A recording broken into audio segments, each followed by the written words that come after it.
y'all doing? We're with Kentucky Sports Radio. Yeah, they're a big deal in Kentucky. Okay. Tyler, we're live. What's up, guys? Welcome to Nashville.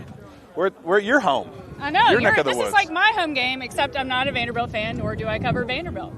But we are outside the local, which is where the Nashville UK alumni group is meeting before the game. And it is a huge crowd. It's unbelievable. We'll take you inside. People are excited. We knew that BBN would get in, Come but on, I did not think Blue would get in to this level. I know, yeah. Like they did a little bit of advertising. Hey, go Cats! Go Cats! Go Cats! Yes! Love it. Yeah, they did a little bit of advertising, but you never know before these games what these pregame meetups are like. But we'll do a quick walk around and show you because it's pretty impressive. Oh, this guy wanted to talk to us. He called us out. It's time. All right, this is your time. I hear you called us out. So In a positive way. I saw him. Just to see us. I just saw him. That's all right, what's your name? Where are you from? Trevor Sparks. I'm from Louisville, but I live in Dawson Springs, Kentucky. All right, how excited are you for today's game? I'm pretty excited. I try to come to one game at least every year, so it's pretty fun. The past 2 years, we came to the Vandy game, so hopefully we come out with a dub. What kind of crowd are you expecting? You said you went to this game a couple of years. Like, do you think percentage chance? How many Kentucky fans are going to be in the house? I'm going to say definitely 70% Kentucky fans. 70. Yeah. 70 Blue. I've seen a lot of Blue already down here. Does this surprise you? Like, just how many people are here right now? Yeah, kind of like right here, because we got here pretty early. We were trying to check in the hotel, but they wouldn't let us. So it was all right. So whenever we were driving through, I mean, I saw a lot of Blue like walking the streets already, and then coming here, I didn't realize it was going to be this packed. We were kind of trying to get a bite to eat and then go to the game, but can't even get some food in there. It's so packed. So yeah, I'm actually excited. I wasn't expecting to see all this Blue, but Blue always takes over. So. First year of Pope. What's your early grade? How you feeling? He's getting some Coach of the Year buzz. I'm gonna say a definite A, probably A+. Love it. I mean, nobody expected us to be where we are. I can't say that I expected us to be as good as we are.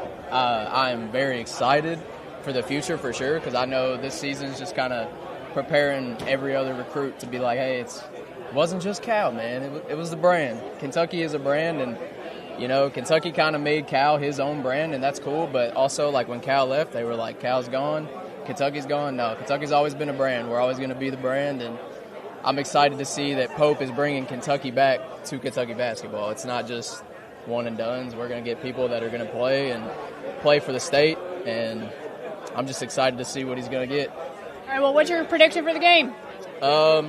Last year we put up 100, so I'm expecting another hundo. Oh, I like it.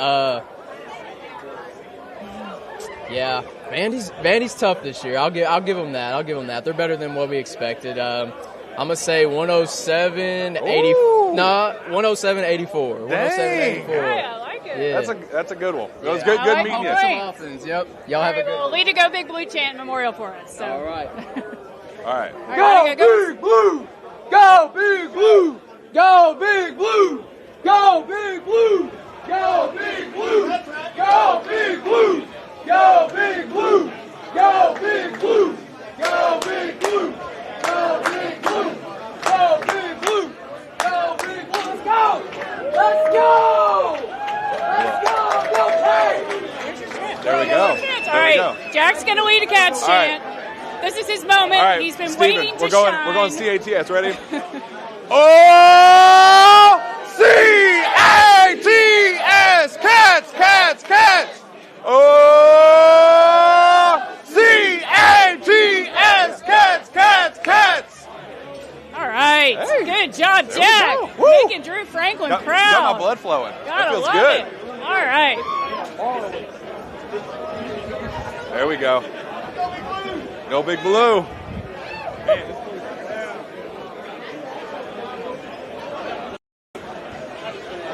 All right. Well, as much as we would love to stay here and party, we probably need to head to We're going Memorial. to start making our way over to the arena? Let's make our way to the arena and let's talk about the game while we do it. Because, Jack, there was some late breaking news. Oh, and it's bad. It's very bad. Not exactly what we All right, wanted you got to lead the way, though, the walk. I have no idea how to so get you're there. going to go up here and we're going to take a left. Follow All right. the UK fans. You are our Google Maps. I will be your Google Maps for the day. There are like 2 turns, so it's very easy. Nice. All right, so we got the breaking news. Andrew Carr is officially out for the Kentucky Wildcats. Not good. Very, very not good. To Alabama at home. That was one that he struggled quite a bit, and Mark Pope afterward was very excited for the week off to not play on Tuesday, not get that midweek game, so we could get him and Lamont Butler back on schedule health-wise. Lamont is back. He's officially removed from the injury report, but Andrew has been declared out. Initial reaction to that, Tyler? I was surprised. I was up in Lexington on Monday to interview Andrew Carr, and we talked a little bit about his back, and, it made it seem like he was getting all the treatment he could, and it was just a pain management thing, but that this week was going to be the rest and relaxation that he needed to get on track. So very surprised when I saw that news. It'll be interesting to see how Kentucky adjusts without him. Vandy's not the biggest team. I think their tallest player is, 6'8", 6'9"? 6'8" is their tallest scholarship player who actually plays. And they're all point guards. Which is hilarious to me. Yeah, so let's take an aside to talk about that. So Vandy's coach, Mark Byington, lists all 18 icons as point guards, which he really loves himself some positionless basketball. But it'll be interesting. If there's ever been a chance for Kentucky to go small ball, maybe it's today. It is. If there was a huge advantage with you, physically, size-wise, you wanted to take as advantage of it as you possibly could. Ansley Almanor would probably get inserted into the starting lineup there. So losing a 6'11" guy and replacing with a 6'7" guy. Careful on this curve, Steven. Against a team, our pregame chats, we always take bets to see when Steven is going to take one. Yeah, please don't.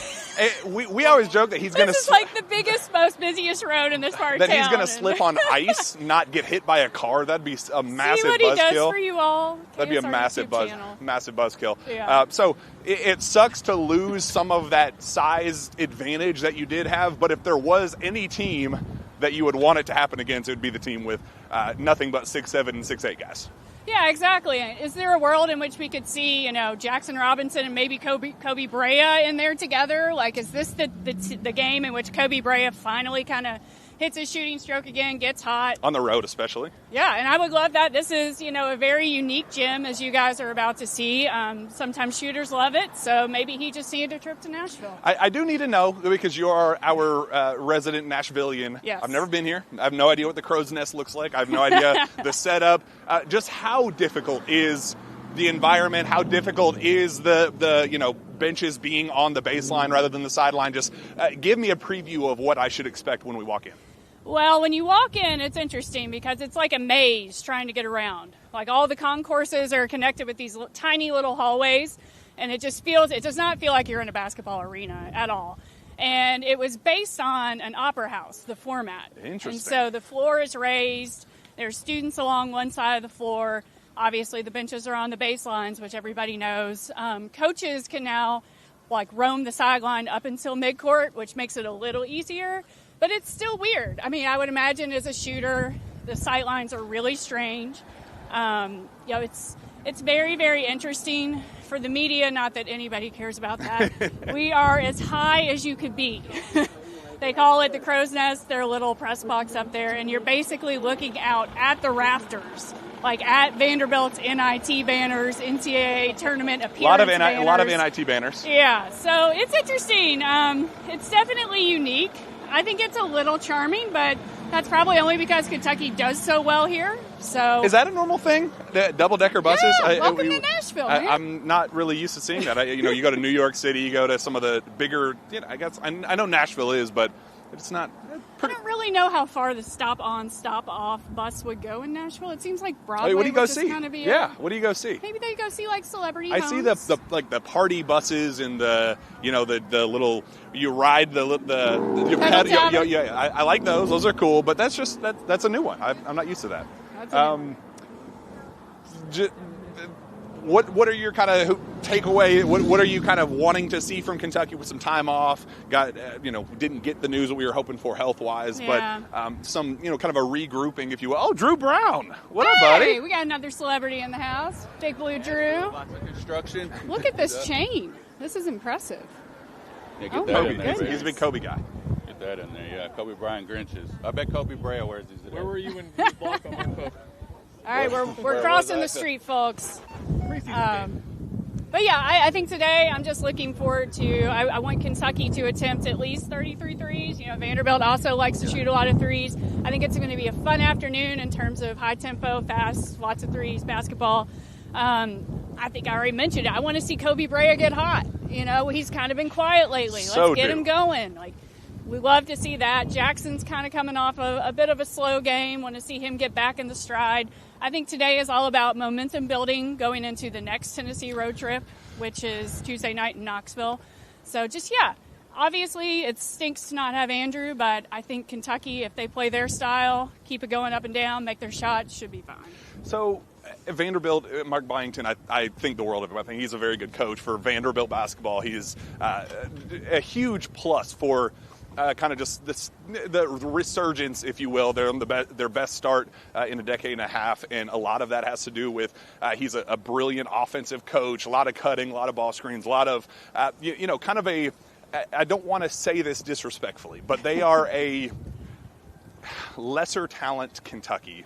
Yeah. Same kind of style, fun, exciting, trying to get out in transition. So I'm excited to see kind of a battle of the offenses, a battle of the creativity, if you will. I think that's going to be a big part of it. But one of the bigger takeaways with Vanderbilt is they force a ton of turnovers. They want to get out in transition, and they lead the country in points off of turnovers. Kentucky doesn't force a ton of turnovers. That could be kind of one of the swinging aspects of this game. Well, and doesn't it make you feel better that Lamont Butler's wasn't even on the injury report at all this week? You know, he wasn't questionable, any of that.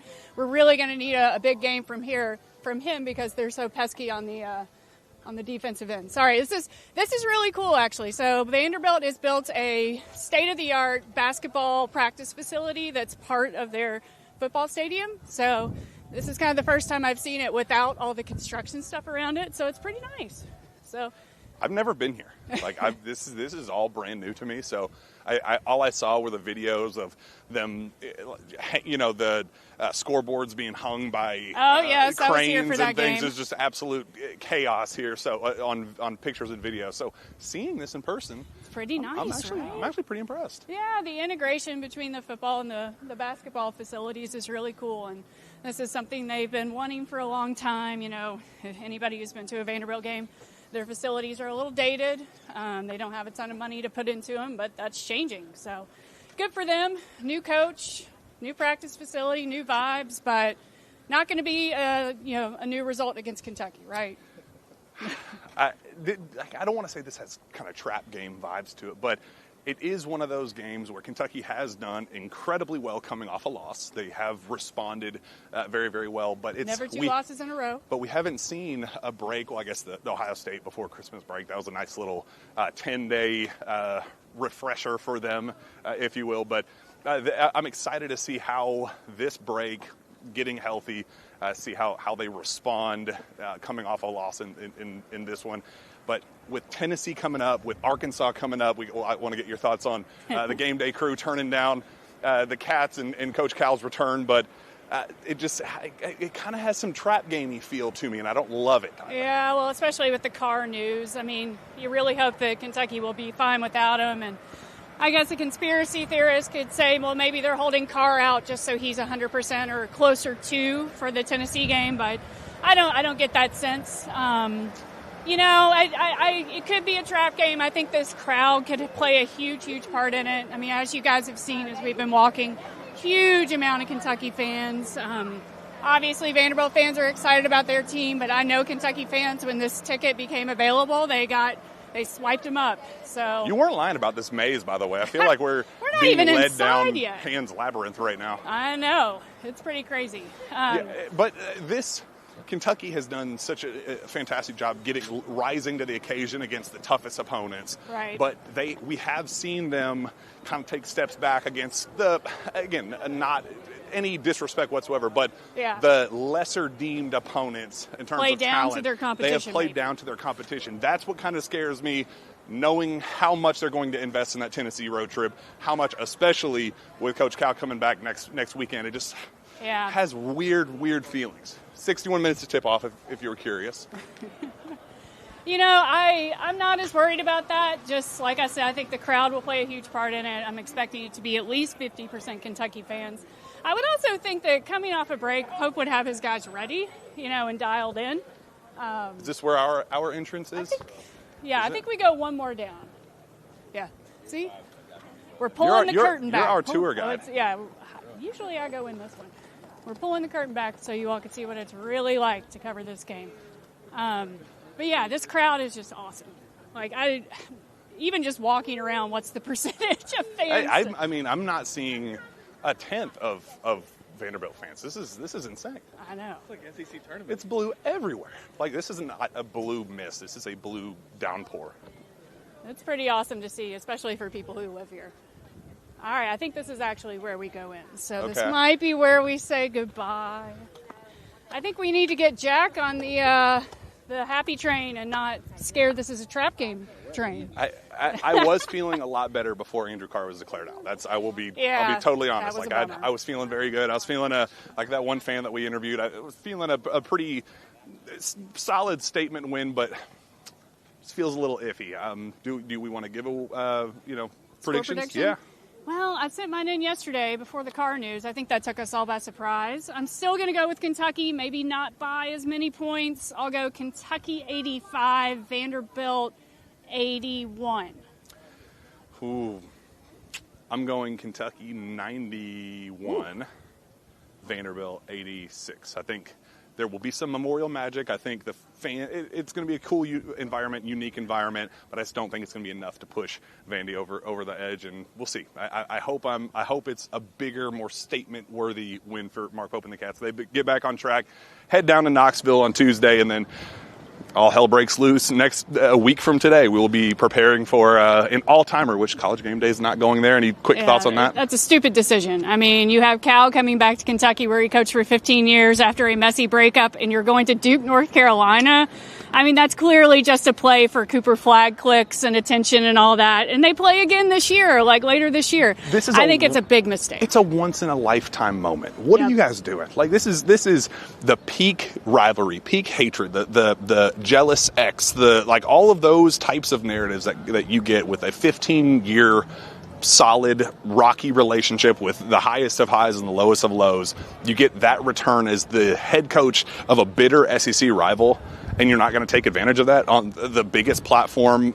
I disagree wholeheartedly, but hey, we'll be there for it. We will be there to pregame and spice that thing up. It's going to be an all-day affair, so make sure you're there. Make sure you are following along on all the KSR channels, all that. We're going to have an absolute blast. But first, we got to go celebrate a big win here at Memorial Gymnasium in Nashville. Go Cats. Go Cats.